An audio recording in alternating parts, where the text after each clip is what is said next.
They ruled before Rome. That's the first lie you've been told, because the truth is sharper, older, and far more dangerous.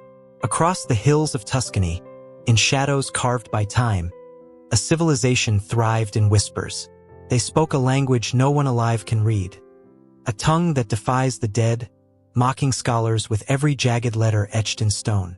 Their cities rose like fortresses of prophecy, their priests bent over steaming entrails, ripping omens from the guts of beasts.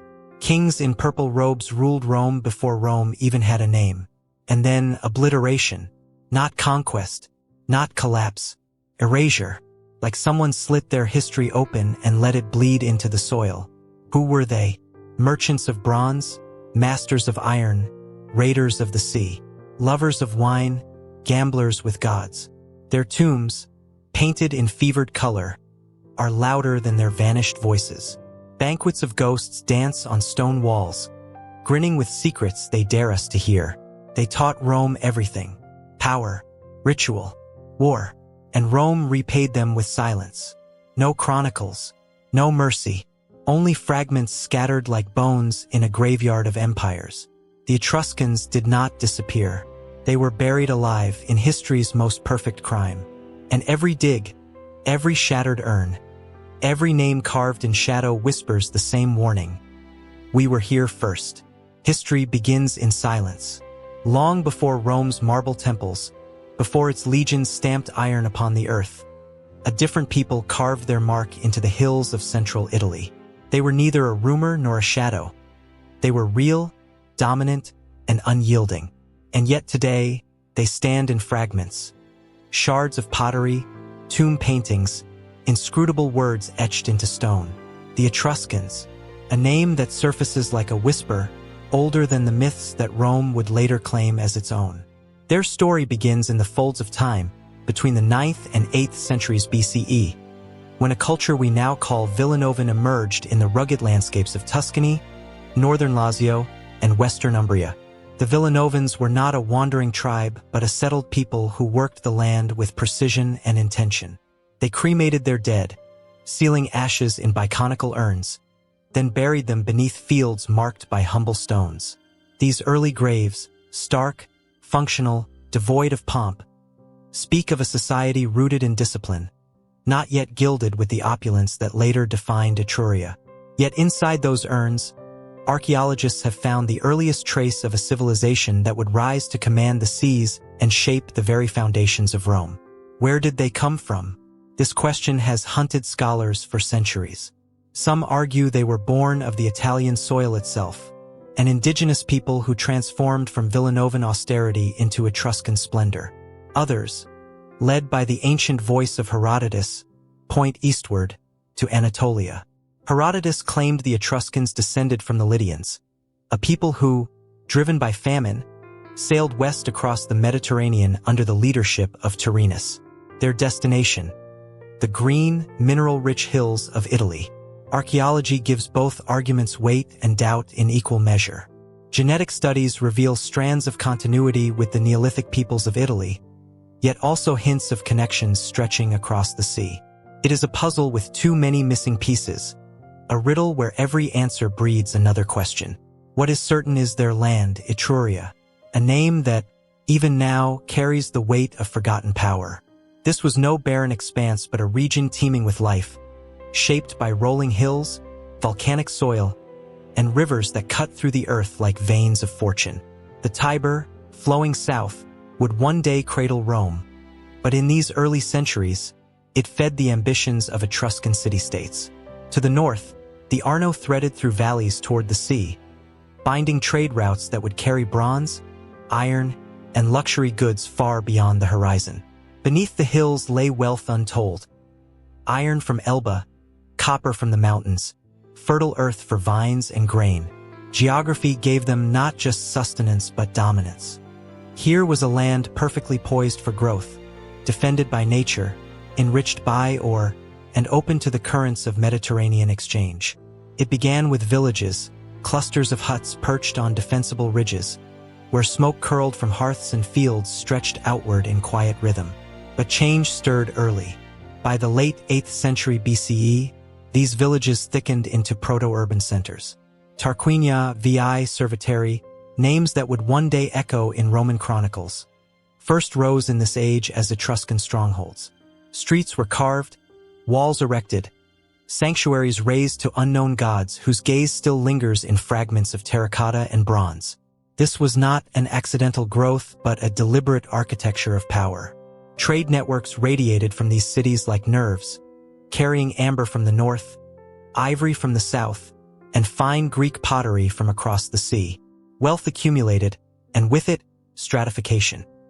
Aristocrats adorned in bronze and gold, warriors armed with iron, artisans shaping the raw into the divine. The archaeological record tells this transformation without words, for their language, sharp, alien, and haunting, remains only partly understood. What we do know comes from the graves. The Villanovan cremation rites gave way to inhumation, and tombs swelled into monumental chambers hewn into rock. Within them, goods lay in silence. Bronze cauldrons, weapons, jewelry, chariots, tokens of prestige, whispers of belief. Even in death, the Etruscans staged the theater of power. Tomb paintings from later centuries blaze with color, but even these early burials hum with intent. They do not speak of poverty or isolation. They announce a people rising, commanding the earth beneath their feet and the waters beyond their shores. By 700 BCE, Etruria was no provincial backwater. It was a crucible of innovation. Its artisans mastered metalwork with a precision that startled the ancient world. Its merchants threaded the seas, trading with Greeks, Phoenicians, and distant cultures whose names flicker faintly in the twilight of prehistory. And in this surge of exchange, ideas moved like currents. Writing systems adapted from Greek scripts, religious motifs borrowed and transformed, myths that would one day slip into Roman lore like thieves in the night. Yet through it all, the Etruscans remained themselves, neither Greek nor Eastern, but a singular force that stood astride the Mediterranean with confidence and ambition. Still, the enigma endures. Their origins resist clarity. Their language defies certainty. Their voice is gone. What survives are fragments. Carved stele, bronze mirrors etched with figures, inscriptions that tantalize with partial meaning. Each artifact a pulse from a heart that should have ceased long ago, yet beats faintly through the soil of Tuscany. These remnants speak without yielding, holding secrets not out of malice, but because time itself has locked them away. To walk the hills of ancient Etruria today is to tread upon layers of lives lived with fierce intent, lives that gave Rome its kings, its symbols of authority, its very blueprint of statehood. Yet long before Rome's first forum rang with the clamor of politics, before the Latin tongue laid its claim upon empire, the Etruscans moved across this land with purpose. They harnessed its rivers, mined its veins, bent its hills to their will. They built not for myth, but for permanence, and still permanence eluded them. The silence that swallows their name is not emptiness. It is weight. It is the burden of centuries pressing against a story half told, written in alphabets no longer spoken, in bones laid beneath stone slabs that once echoed with the sound of feasts and hymns to gods whose names we barely know. Every urn, every carved lid, every vestige of Villanovan clay bears witness to a civilization that rose not from chance, but from vision as old as the iron they smelted, as enduring as the rock they carved, and yet as fragile as the breath that carried their last living word into oblivion. And so the shadow lengthens. The trail leads onward, not into clarity, but into the heart of a riddle older than Rome itself, where every fragment calls out across the gulf of time, insisting it once belonged to a world that refused to be forgotten. The Etruscans left behind more than cities, more than walls and temples. They left a language, a voice cut into stone and bronze, carved with precision yet muffled by time. It stands before us like a locked door with the key shattered long ago. We know the shapes of the letters. We can trace their curves with our fingers. But their meaning, it slips through, a phantom of sound lost centuries before Rome became an empire. What remains of that voice lies scattered across the soil of Tuscany and beyond. Inscriptions on tomb walls, dedications on altars, names etched into mirrors, contracts, ritual texts, fragments of hymns to gods whose names still glow faintly through the silence. More than 13,000 Etruscan inscriptions have been recovered, enough to suggest a civilization fluent in writing, yet almost none of it runs long enough to open the door. Most are brief: a name, a title, an offering, words that whisper but never speak. The alphabet itself offers no comfort. It is not alien. It is familiar, drawn from Greek letters, adapted through contact with traders and colonists who landed on Italian shores in the 8th century BCE. From this script, the Romans themselves shaped their letters, the very forms that still frame the pages you read today. Yet the Etruscan tongue bears no kinship to Latin, nor to Greek. It is not Indo-European. Its roots plunge elsewhere into soil no scholar has fully mapped. Attempts to link it to the languages of Anatolia, to Lemnian inscriptions in the Aegean, to Alpine tongues, all yield hints, shadows, but no certainty. What we know comes from patterns, not fluency. We can read the words, but we cannot always understand them. The letters speak, but the voice remains hollow. Linguists can identify personal names, Larth, Arnth, Vel, aristocrats whose identities linger in stone. They recognize formulaic phrases. Me for I am, avils for years, marking the span of a life. They can tell which words denote offering, which mark ownership, which signify divine dedication. But the rest is missed. No Rosetta Stone has surfaced, no bilingual text to pierce the veil. The longest surviving text, the Liber Linteus, should have been the key. A sacred book written on linen, folded and placed in a tomb. Yet it did not remain in Etruria. Centuries later, it was cut apart and used to wrap an Egyptian mummy, preserved only because death claimed another life to save it. Today, the fragments sit in Zagreb, 1,200 words stretched like sinew across 230 lines. An entire ritual calendar, scholars believe. But even here, clarity slips away. We know it speaks of rites, of offerings, of the cadence of sacred time. But to recite it, to hear it as its priests once intoned it beneath the shadow of their gods, that remains beyond reach. Other treasures tempt the same frustration. The Piacenza liver, a bronze model of a sheep's liver etched with the names of deities, offers a map of Etruscan divination. Haruspicy, the reading of omens in entrails, was not a superstition but a system, a sacred science that Rome would later claim as its own. The inscriptions tell us where each god resided in the heavens, how the sky mirrored the body, how signs were read. But even this key speaks in halftones. We know the gods' names, Tinia, Uni, Minerva, but their myths, their prayers, their full theology remain locked in silence. Why does the language resist? Because history chose to bury it. The Etruscans wrote on perishable materials, linen, wax tablets, wooden boards, meant for daily use, not eternal stone. When Rome rose, when Latin surged across the peninsula like a tide, Etruscan words receded, spoken perhaps in whispers by priests or elders, then not at all. By the 1st century BCE, the language was dying. A few scholars of the Roman Republic still knew it. The Emperor Claudius, centuries later, tried to preserve it in 20 volumes now lost to dust. When he died in 54 CE, the last voice that truly understood Etruscan died with him. This absence reshapes our understanding of an entire civilization. We know their art, their architecture, their engineering. We walk through their tombs and read the painted feasts on their walls. But without their language, we remain outside the door of their thought. What did they believe about the soul beyond the grave? Their tombs suggest a vision of continuity, of joy and feasting. Yet the prayers that secured that passage remain sealed. What laws governed their city-states? Their contracts survive, words lined like sentinels, but meaning flickers and fades. We know they were a people bound by ritual, by augury and divination, by a theology that mapped heaven to earth. But the hymns, the chants, the warnings of their priests have dissolved like breath in the wind. Even the inscriptions themselves tease with echoes of intimacy. A bronze mirror bears a dedication. A gift from lover to beloved, the names preserved, the tenderness lost in translation. A cinerary urn carved with a couple in eternal repose bears words we cannot fully parse. Was it a blessing, a lament, a boast of lineage? The human pulse is there, undeniable, yet we grasp it only in fragments. And still, the letters endure. Straight strokes, curves, and angles carved into stone, cut into metal, brushed onto pottery. They passed from Etruria into Rome, their shapes unbroken even as their meanings fell silent.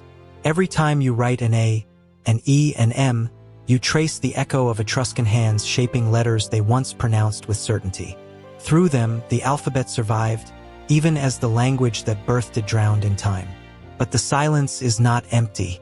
It hums with the weight of all that has not yet been said.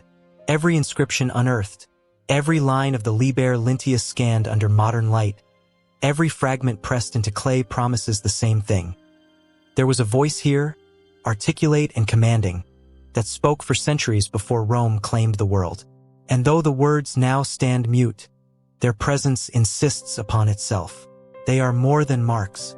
They are the pulse of a civilization that once believed meaning could be made permanent, that thought language could outlast mortality. Yet what remains is not permanence but fragments. And in those fragments, the sharpest proof of how power and silence walk hand in hand across history. The Etruscans did not vanish without leaving a trace. They carved their voice into the bones of their world. But time and Rome, and the hunger of empire conspired to turn that voice into an echo we strain to hear across 25 centuries. An echo that refuses to die because it was never meant to be forgotten.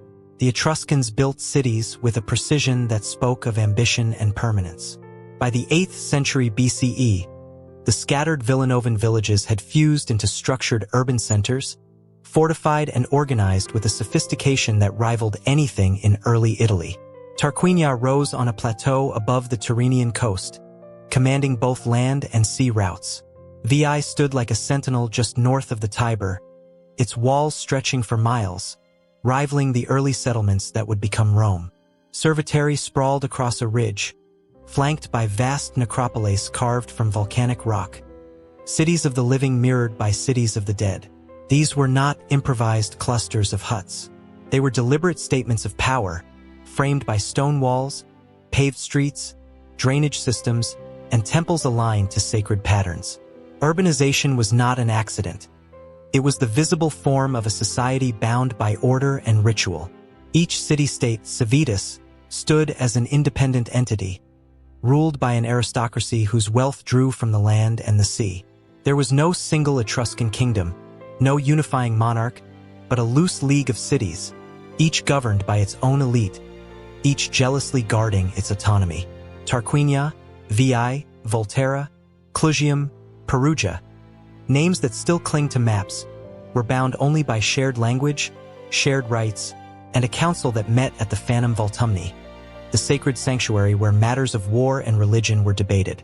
Yet unity was fragile, and ambition often fractured alliances. Beneath this political mosaic, life pulsed in a hierarchy as rigid as it was opulent. At the summit stood the noble families, the Lochmi, as inscriptions call them, whose names still gleam on stone sarcophagi. They ruled through landholdings, controlling agriculture in the fertile valleys that produced grain, olives, and vines. Their estates funded banquets, festivals, and lavish burials that spoke of rank beyond question. Power was displayed through architecture. Homes expanded into multi-room complexes with atriums and courtyards, decorated with painted terracotta and bronze fittings. Wealth spoke in every imported crater from Greece, every carved ivory from the East, every bronze mirror etched with scenes of gods and heroes. Beneath the aristocracy thrived a robust class of merchants and artisans.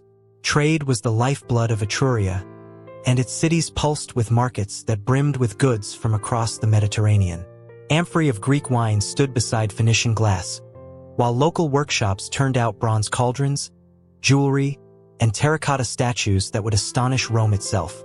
Metalworkers drew iron from Elba and copper from the hills, shaping weapons, tools, and ornaments that fed both war and luxury.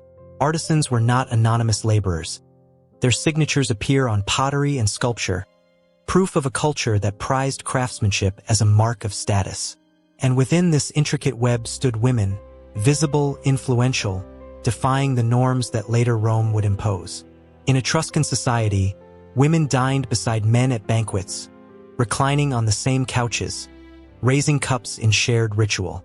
Their names appear on inscriptions alongside their husbands, a rare equality in the ancient world. Wealthy women owned property, managed estates, and moved in public life without the suffocating constraints that defined Greek and Roman matrons.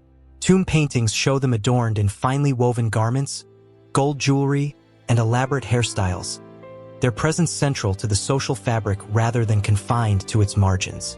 It unsettled Greek observers, who wrote with thinly veiled disapproval of Etruscan freedoms.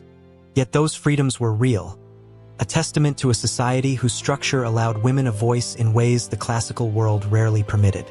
Daily life unfolded within this framework of privilege and hierarchy. Homes varied from the modest dwellings of artisans to the expansive residences of the elite, their walls coated in plaster and their floors paved in stone. Furnishings were functional yet elegant. Wooden couches with bronze fittings, tables laden with imported goods, storage jars lined against walls. Clothing revealed rank as plainly as architecture. Men of status wore the tabena, a draped garment that would evolve into the Roman toga, while women favored long tunics cinched at the waist, adorned with fibulae and necklaces of amber, glass, and gold. Both genders embraced ornamentation as a language of power. Bracelets, rings, earrings, and intricately patterned textiles declaring wealth as visibly as a bronze chariot. Banquets were the stage where this language reached its crescendo. More than feasts, they were performances of status, binding families through ritual and alliance. Reclining on couches, guests consumed lavish spreads, roasted meats, fruits, cheeses, washed down with wine mixed in imported craters. Music filled the air. Flutes, lyres, the steady beat of drums. Dancers swayed as acrobats vaulted, their movements frozen forever in the vivid frescoes of Tarquinia's tombs. These scenes, rendered in ochre and black, pulse with vitality. Couples locked in conversation, musicians bending over their instruments, servants bearing trays. They are not fantasies. They are records of a life steeped in ceremony, a society that reveled in display yet never severed pleasure from piety. Because religion was the spine of this world. Every gesture, every decision, every civic act moved under the weight of divine sanction. The Etruscans lived by what later Romans would call the Disciplina Etrusca, a body of sacred knowledge that dictated the will of the gods through signs in the sky, through the flight of birds, through the entrails of sacrificial animals. Priests trained in these arts held authority that rivaled kings, interpreting omens before wars, before treaties, before the laying of a city's first stone. Temples crowned the urban landscape, their wooden beams and terracotta revetments gleaming with painted scenes of gods whose names, Tinia, Uni, Minerva, echoed through hymns now lost. These deities were not abstractions. They were forces present in every storm, every harvest, every flicker of lightning that split the horizon. To ignore them was peril. To appease them was survival. This obsession with ritual extended into death, shaping a funerary culture unparalleled in the ancient West. Necropolis sprawled beyond city walls, carved into rock or raised as mounds, architectural reflections of the houses of the living. Within them, chambers opened into eternity, furnished with beds, chairs, chests, and all the trappings of daily life. Walls burst with color, dancers with swirling garments, banquets under open skies, games and athletic contests, visions of continuity, of a world beyond the grave that mirrored the vitality of the present. Here, amid the stillness of stone, life proclaimed itself louder than death. And all of it, the wealth, the feasting, the artistry, the power, was interwoven with a sense of fate that pressed upon every Etruscan breath. Their cities thrived not as accidents of geography, but as instruments of a cosmic order they believed they understood. Every street, every threshold, every gate aligned with patterns traced in heaven, for to misalign was to invite ruin.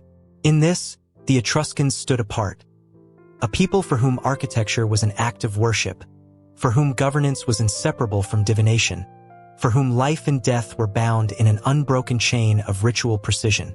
From Tarquinia's plateaus to the ridges of Veii, from the tomb-choked hills of Cerveteri to the sanctuaries of Clusium, This was a civilization that breathed through its cities, structured its being through sacred law, and proclaimed its vision of order with every wall it raised, every banquet it held, every sacrifice it laid before the inscrutable gaze of its gods.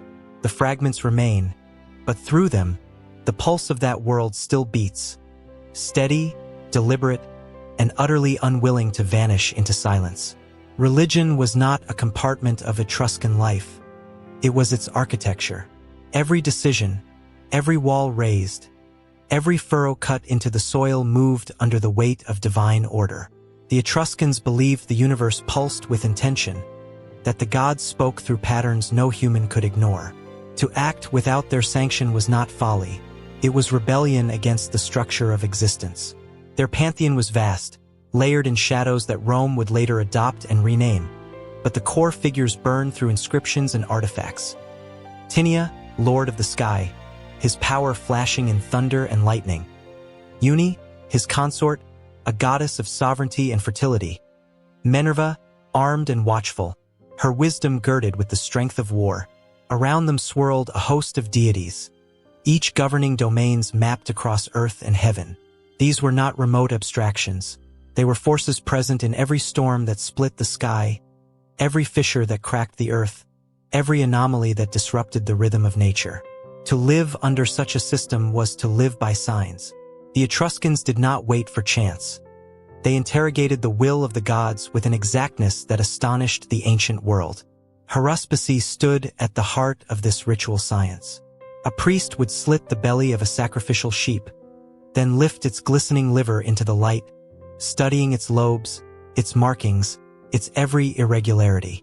This was not superstition, it was code, a map of divine intention.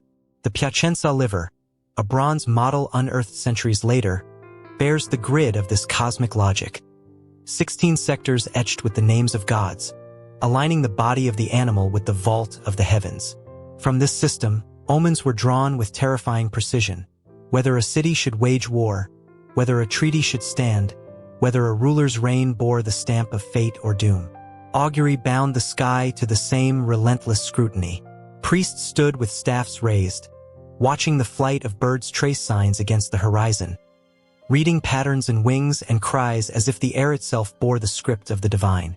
No walls were laid without these verdicts.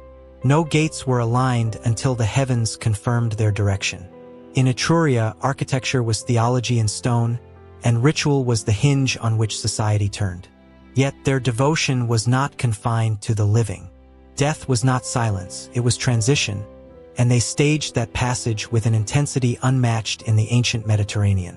The necropolis of Tarquinia, Cerveteri, and Vulci remain their most enduring texts, carved and painted where words fail us. Tombs sank into the volcanic earth, some hewn into chambers, others raised as mounds that rose like islands of eternity beyond the city walls. Within, they built houses for the dead, spaces with carved beams, benches, and beds, mirroring the architecture of life. And then, on those walls, they painted. Frescoes burst with scenes that defy the chill of mortality. Couples reclining on banqueting couches, faces lit with the calm certainty of continuity. Musicians bent over flutes and lyres, fingers frozen in eternal melody. Dancers mid-motion, garments swirling in ochre and black, bodies arched in rhythms that still pulse across 2,500 years. These were not mere decorations.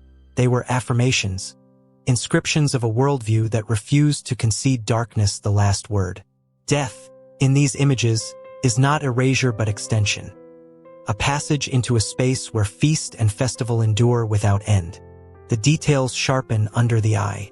In the tomb of the leopards at Tarquinia, 2 spotted cats flank a banquet scene, their presence a silent sentinel to the revelry below. Men and women recline together, raising cups, while servants hurry with platters of food. The colors strike with a vitality that time should have dimmed. Reds, blues, blacks still fierce against the plastered stone. In the tomb of the triclinium, dancers leap as lyres spill invisible notes, their movement frozen yet vibrating with intent. These scenes are not naive illusions. They are codes, visual hymns encoding beliefs we strain to reconstruct. Even in the grave goods, the bronze mirrors, the painted ceramics, the carved sarcophagi, the same theology murmurs. The famous sarcophagus of the spouses from Cerveteri arrests the gaze. A man and woman reclining together, their faces serene, their gestures tender, their forms elongated in the archaic style yet pulsing with intimacy. It is not grief that emanates from that terracotta. It's continuity, a confidence that what bound them in life would not dissolve in death. Yet the shadow under this splendor is profound. The Etruscans believed fate was absolute, a force older than the gods themselves. Even Tinia, wielder of lightning, moved under the constraints of destiny. This fatalism charged their rituals with urgency. Every omen mattered because each omen revealed a fracture or a harmony in the cosmic design. Misread it and ruin followed. Read it correctly and life aligned with the eternal architecture. But the texts that explained this system, the sacred books said to contain the Disciplina Etrusca, are gone. Roman authors spoke of them in fragments, noting how the Etruscans classified omens, how they prescribed rites for restoring balance when the world tilted toward chaos. Claudius, that scholar emperor, claimed to have mastered them and wrote 20 volumes to preserve their essence. None survive. What remains are echoes, bronze models, inscriptions, painted walls, and the persistent testimony of ritual precision embedded in the very bones of their cities. The weight of this system, its reach into every fold of life, sets the Etruscans apart. They were not merely religious. They were a people for whom existence itself was a negotiation with forces immense and inscrutable. Their gods were not benign overseers. They were powers to be placated, consulted, obeyed. Their priests were not ornament but necessity, interpreters of a language written across sky and entrail, wind and flame. And in this interplay between terror and splendor, between omens read in blood and visions painted in color, the Etruscans forged a world that could not endure yet refuses to vanish. Every tomb that opens under the archaeologist's hand, every artifact lifted from the soil, every fresco caught in the glare of artificial light thrusts us against the same immutable fact. Here was a civilization that bent its life toward the sacred with a ferocity that still radiates from stone, bronze, and pigment, a force that time itself has not entirely managed to silence. The Etruscans thrived because they understood movement, of goods, of metals, of ships across water. Their power was not sealed within city walls but projected outward, along the currents of the Tyrrhenian Sea and across the arteries of the Mediterranean. By the 7th century BCE, their ports pulsed with trade, binding Italy to a network that reached from the Levant to Iberia. They were not passive recipients of influence. They were brokers, negotiators, competitors in a world where commerce and war blurred into the same act. Seafaring was their lifeline. Etruscan ships, broad in hull and sturdy in timber, carried cargoes of metal, wine, and pottery across routes where Greek and Phoenician merchants also moved. Archaeological finds confirm this maritime reach.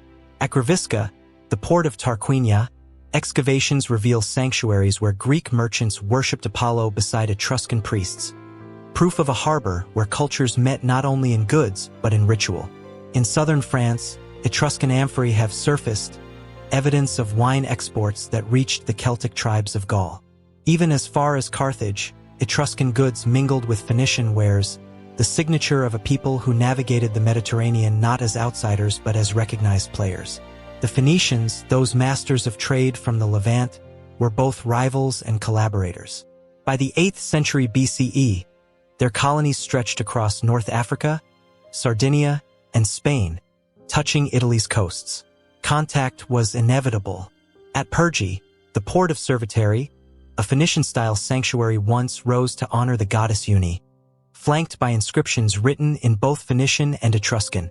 One of these texts, dating to around 500 BCE, records a dedication by Thefri Vilianas, ruler of Caera, to the goddess Astarte.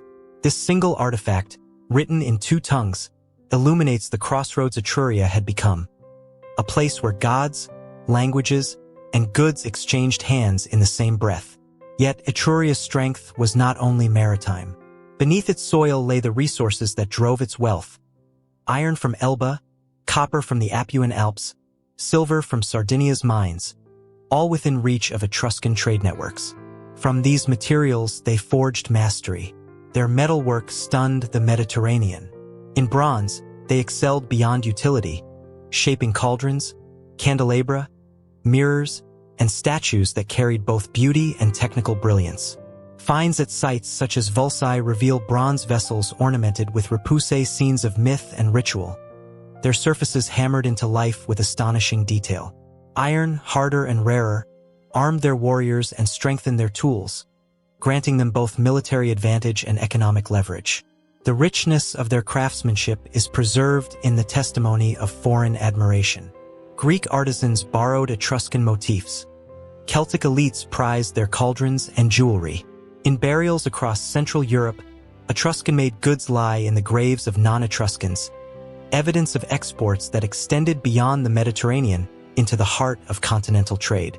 Their artisans were not nameless. Inscriptions bear signatures, evidence of pride, proof that craft itself was a recognized identity. But Etruscan innovation went further. They engineered forms that Rome would later claim as its own. The arch, so closely tied to Roman architecture, was an Etruscan tool long before Rome bent it into aqueducts and colosseums. In their city gates and bridges, they mastered the principle of distributing weight through curvature, transforming construction into endurance. At Veii and Perugia, remains of monumental gates testify to their command of stone and span. Drainage systems, essential in Italy's marshy lowlands, reveal engineering skill that foreshadowed Rome's Cloaca Maxima. Roads cut into volcanic tufa still mark the Etruscan landscape, their surfaces grooved by the wheels of carts that bound city to city. Their temples, though built in wood and terracotta rather than marble, pioneered forms that Rome would later reproduce in permanence. Raised on high podiums, approached by frontal staircases, and crowned with gabled roofs adorned with terracotta statues, these sanctuaries established the Italic tradition of sacred architecture. At Veii, the Temple of Portinacio housed a terracotta Apollo whose striding form still commands attention, a figure once blazing with painted color that rivaled the marble of Greece. Trade amplified these achievements. Etruscan cities became nodes of wealth because they sat at crossroads where Mediterranean goods met inland markets. The Pavalli carried their influence northward, linking them to Celtic tribes eager for wine and luxury wares. To the south, their connections reached Campania, where Etruscan elites contended with Greek settlers at Cumae and Naples. Even conflict testified to their maritime stature. In 535 BCE, an Etruscan fleet allied with Carthage clashed with the Phocian Greeks of Massalia at the Battle of Alalia off Corsica. Though tactically inconclusive, the outcome reshaped control of western Mediterranean waters, limiting Greek expansion and securing Etruscan and Carthaginian dominance. The circulation of objects confirms this web of exchange. Greek black figure vases, signed by masters such as Exekias, appear in Etruscan tombs in abundance, testament to the appetite of the aristocracy for imported prestige. Yet the demand was reciprocal. Etruscan bucero ware, with its glossy black surfaces, traveled outward, prized for its technical refinement. Amphorae stamped with Etruscan marks lie scattered from Spain to Provence, silent carriers of wine that fueled both profit and cultural contact. Through this, the Etruscans shaped not only markets but systems. Their city-states became testing grounds for integration between Mediterranean and continental economies. They acted as intermediaries, channeling goods from Greece and the Levant into Europe, while exporting metals and manufactured wares in return. Their ports were thresholds of cultural transmission, where alphabets shifted, deities merged, and artistic styles cross-pollinated. Rome inherited these systems not by invention but by absorption. The early Roman kings, many of them Etruscan, drew from this infrastructure. Cloacae, roads, walls, and temples bore the stamp of Etruscan engineering. The Roman toga itself carried the echo of the Etruscan tabena. The Roman curule chair, a symbol of magistracy, came from Etruscan thrones. Even Rome's use of fasces, bundles of rods bound with an axe, was an adoption from Etruscan symbols of authority. In trade, in craft, in technology, the seed was Etruscan, though Rome would claim the harvest. Yet beneath these layers of absorption and adaptation lies the unmistakable truth. The Etruscans thrived because they mastered connection. They turned resources into wealth, wealth into influence, and influence into a maritime presence that stitched their cities into the broader Mediterranean fabric. The traces remain: bronze mirrors with engraved myths, terracotta acroteria once blazing on temple roofs, iron weapons laid in graves, amphorae shattered in foreign soil. Each fragment testifies to a civilization that understood the rhythm of trade and the force of technology as the very instruments of survival and power. Rome did not emerge in isolation. Its foundations were shaped in the shadow of the Etruscans, molded by their power, and defined by both conflict and imitation. By the 7th century BCE, Rome was no more than a cluster of villages along the Tiber, but to the north, Etruscan cities like Veii, Tarquinia, and Cerveteri commanded wealth, trade, and political sophistication. The proximity of these powers guaranteed contact. What Rome lacked in its earliest years, it absorbed from its northern neighbors: the rituals of kingship, the symbols of authority, the architecture of power. The evidence of Etruscan influence lies in the very core of Rome's institutions. The fasces, bundles of rods tied around an axe, became the insignia of Roman magistrates, a symbol of imperium, yet its origin was Etruscan, carried in the hands of lictors who attended their kings. The Roman curule chair, the ivory throne of officials, had precedent in Etruscan ceremonial seats. Even Rome's military formation bore resemblance to the Etruscan model, where disciplined infantry supported aristocratic cavalry. These elements did not drift south by chance. They were carried by kings. The monarchy of Rome, according to tradition, spanned 7 rulers from Romulus to Tarquinius Superbus. Among them, 3 bore Etruscan names and legacies. Tarquinius Priscus, or Tarquin the Elder, who reigned from 616 to 579 BCE, is said to have been of Etruscan descent, a migrant from Tarquinii who seized power in Rome. His reign, as the sources suggest, reshaped the city from a collection of huts into a rising urban center. He initiated the construction of the Circus Maximus, an arena for spectacle that echoed the grand public entertainments of Etruscan cities. He expanded Rome's political influence through wars against Latin and Sabine neighbors, wielding both arms and ceremony in the Etruscan manner of kingship. Servius Tullius, his successor, though not of noble birth, carried forward reforms that bore Etruscan hallmarks. The Servian constitution reorganized Roman society according to wealth, aligning military obligation with census class, a system that mirrored Etruscan models of structured hierarchy.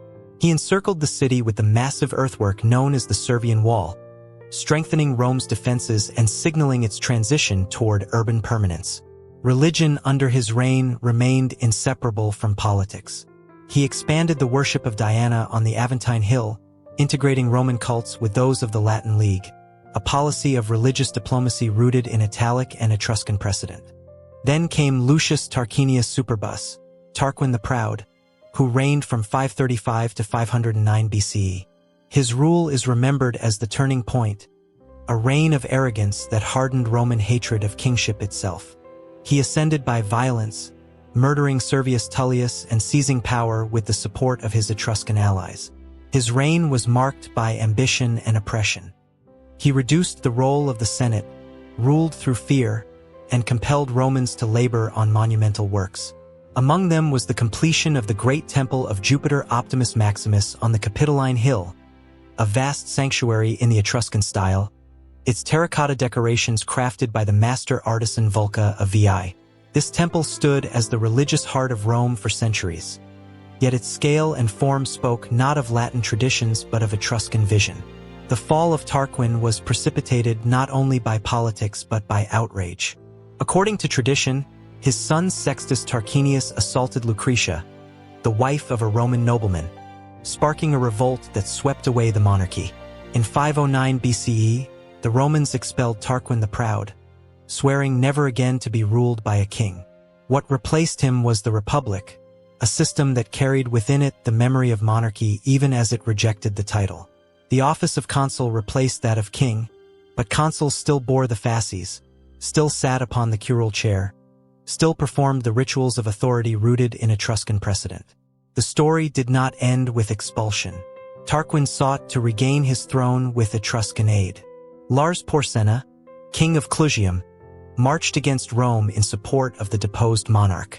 Ancient tradition remembers Horatius Cockles defending the Tiber Bridge, an episode magnified into legend, but beneath it lies the truth of Etruscan pressure on early Rome.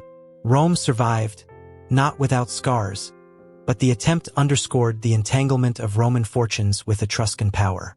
Even as Rome rejected its kings, it absorbed the structures they had built. The city that emerged in the early Republic bore the imprint of Etruscan architecture. The Cloaca Maxima, Rome's great sewer, was an engineering achievement rooted in Etruscan techniques of drainage and stonework.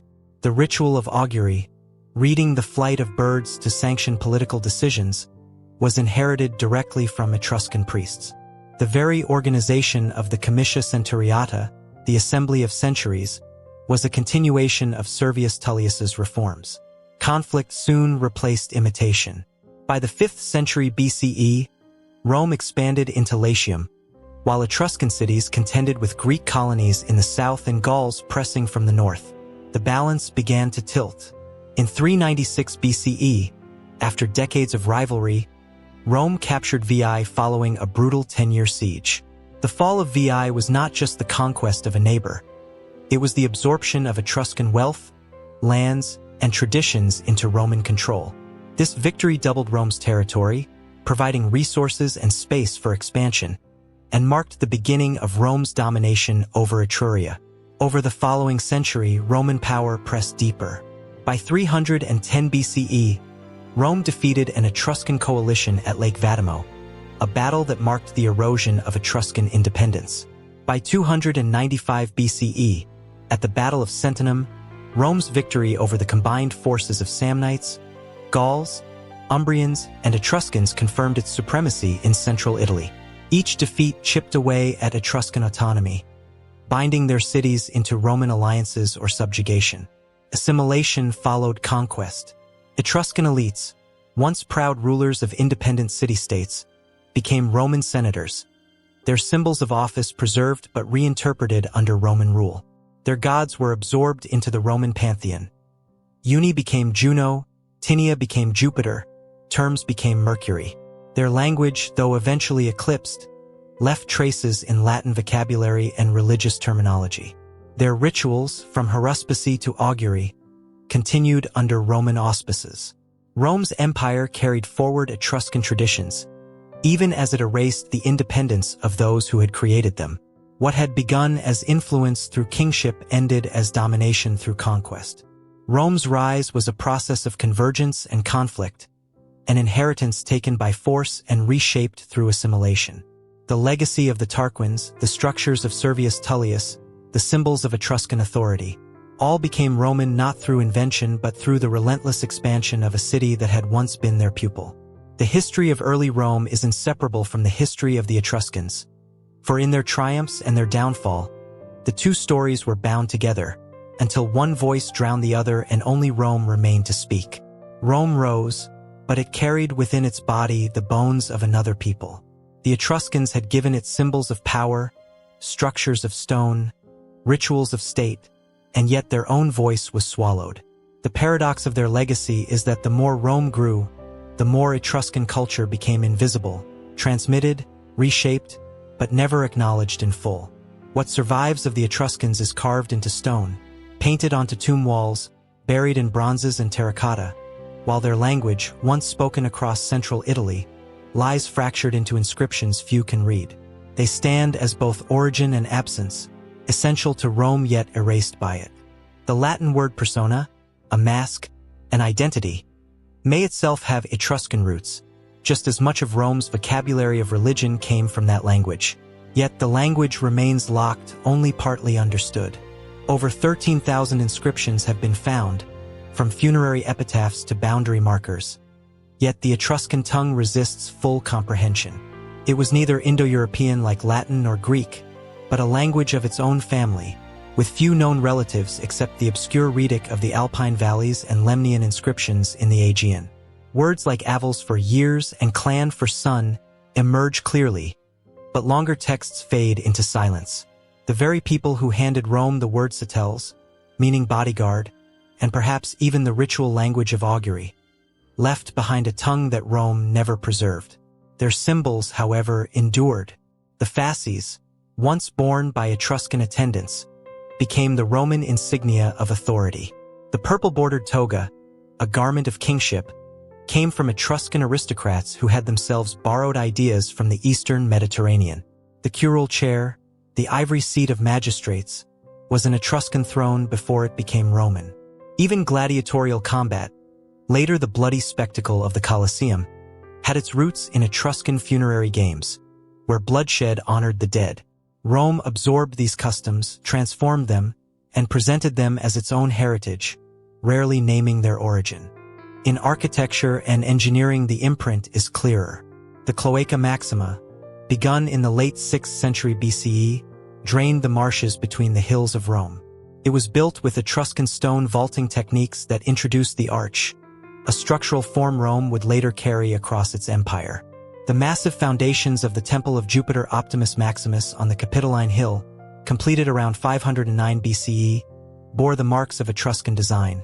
Its deep porch, high podium, and terracotta sculptures, the work of the Etruscan master Vulca of VI. The Roman arch, the aqueduct, the amphitheater all grew from these beginnings.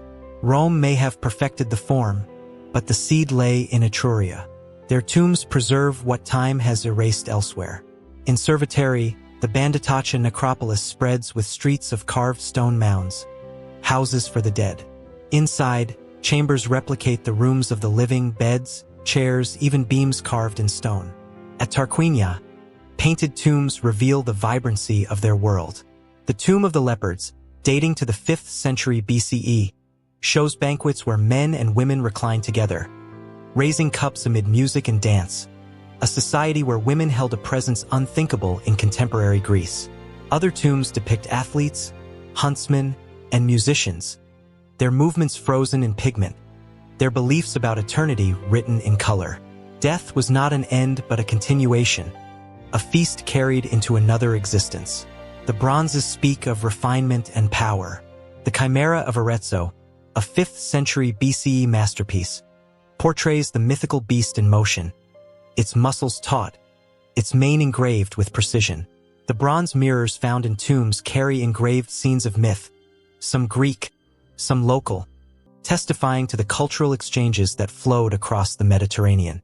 Etruscan artisans were famed for their skill in metalwork, their iron from Elba, their bronze traded from Sardinia to Carthage. Even Rome's earliest coinage was struck under Etruscan influence, carrying forward techniques long practiced in their cities. Yet the paradox is sharper still. Rome did not merely absorb Etruscan culture, it buried the memory of its source. By the 1st century BCE, writers like Cicero and Livy described Etruria as a vanished world, its language already incomprehensible. The augurs of Rome still traced the sacred quadrants of the sky in the manner of Etruscan priests. The haruspices still examined the livers of sacrificed animals. Yet the origins of those rites were spoken of as foreign, half-remembered, almost alien. Rome carried the symbols but severed them from their creators. Archaeology restores what texts do not. The Regalini Galassi tomb at Cerveteri, dating to the 7th century BCE, yielded gold fibulae, silver vessels, and intricate jewelry, evidence of wealth derived from trade with Phoenicia and Greece. The Francois tomb at Vulci, painted around 340 BCE, depicts scenes of myth and history interwoven.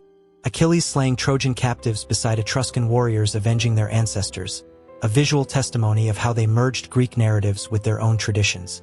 The sarcophagi, carved with couples reclining in eternal banquets, preserve intimacy across millennia. The faces stylized yet unmistakably human. The cultural paradox remains sharp, a civilization central to the rise of Rome, yet remembered only through fragments.